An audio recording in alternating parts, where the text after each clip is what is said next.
Hi guys, welcome back to my channel Manisha vlogs Telugu. ఈరోజైతే మనం రవ్వ కేక్ ఎలా చేసుకోవాలో చూసేద్దామా. కానీ నేను చేసిన తప్పు మీరైతే చేయకండి.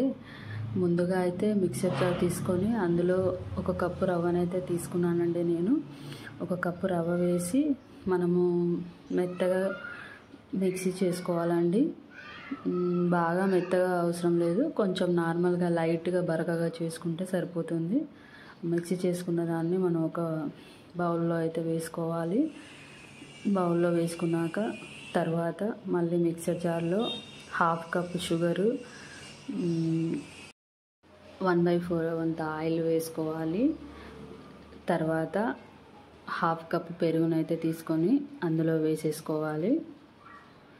తర్వాత ఇలాచీని కూడా ఇందులో వేసుకున్నానండి. నేను 4 ఇలాచీలు తీసుకొని అందులో వేసుకొని దీన్ని అయితే మిక్సీ చేసుకున్నాను. మిక్సీ చేస్తే ఈ విధంగా వచ్చింది. మిక్సీ వేసినాక ఇలా మనం ముందుగా తీసుకున్న రవ్వలో వేసి తర్వాత 3 స్పూన్స్ మైదాని అయితే నేను తీసుకున్నానండి. మైదాని కూడా వేసినాక మొత్తం మిశ్రమాన్ని మనం ఒకసారి కలుపుకోవాలి. ఇలా వీడియోలో చూపిస్తున్న విధంగా కట్ అండ్ ఫోల్డ్ మెథడ్లో మనము కలుపుకోవాలి. మొత్తం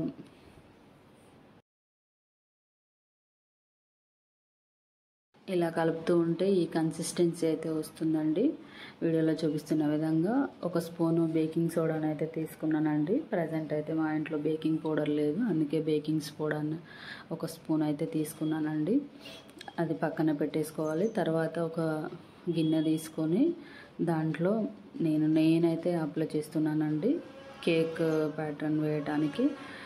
నేను చేసిన తప్పు ఏంటంటే కింద సమానంగా అంచులు ఉన్న గిన్నెనైతే నేను తీసుకోలేదండి. నా మిస్టేకే అది. మీరు అలా చేయకండి. కింద సమానంగా అంచులు ఉన్న గిన్నెని తీసుకొని అందులో నెయ్యి రాసి కొంచెం మైదాని అయితే స్ప్రెడ్ చేయాలి. బౌల్ మొత్తము స్ప్రెడ్ చేసేసుకోవాలి.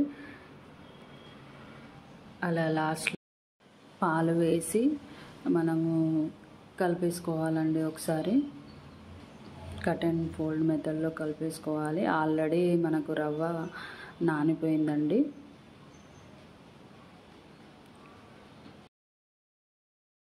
అలా కలుపుతూ ఉండాలండి. మనము కేక్ చేసేటప్పుడు కేక్ ప్యాటర్న్ అయితే చాలా బాగా కలపాలండి.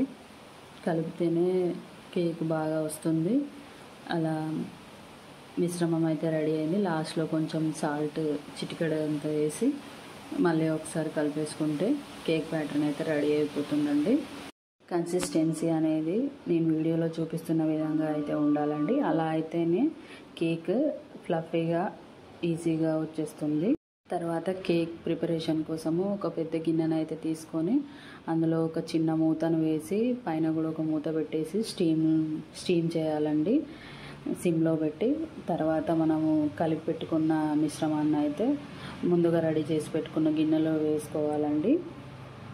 గిన్నెలో వేసి ఒకసారి వీడియోలో చూపిస్తున్న విధంగా అలా టాపింగ్ అయితే చేయాలి. అయితే అంచులకు కూడా చాలా బాగా పట్టేస్తుంది. గిన్నె వేడొచ్చినాక మనం ముందుగా రెడీ చేసి పెట్టుకున్న కేక్ ప్యాటర్న్ వేసిన గిన్నెను ఇందులో పెట్టాలండి. పెట్టినాక పైనుంచి మనము మూత పెట్టేసుకోవాలి. దీన్నైతే 30 మినిట్స్ తర్వాత మనము ఓపెన్ చేసి చూడాలండి. 30 మినిట్స్ తర్వాత నాకైతే ఈ విధంగా వచ్చిందండి. అలా చాక్ కుచ్చి చూస్తే చాక్ అయితే అంటుకోలేదండి. అయితే కేక్ అయితే రెడీ అయిపోయిందని అర్థము. నేను చేసిన కేక్ ఇలా పగలడానికి కారణము నేను సమానంగా అంచులు ఉన్న గిన్నెను అయితే తీసుకోలేదండి, అందుకే ఇలా వచ్చింది. కానీ కేక్ అయితే చాలా ఫ్లఫీగా టేస్టీగా వచ్చిందండి. ఓకే ఫ్రెండ్స్, ఈ వీడియో కనుక నచ్చినట్లయితే please like, share, comment and subscribe my channel.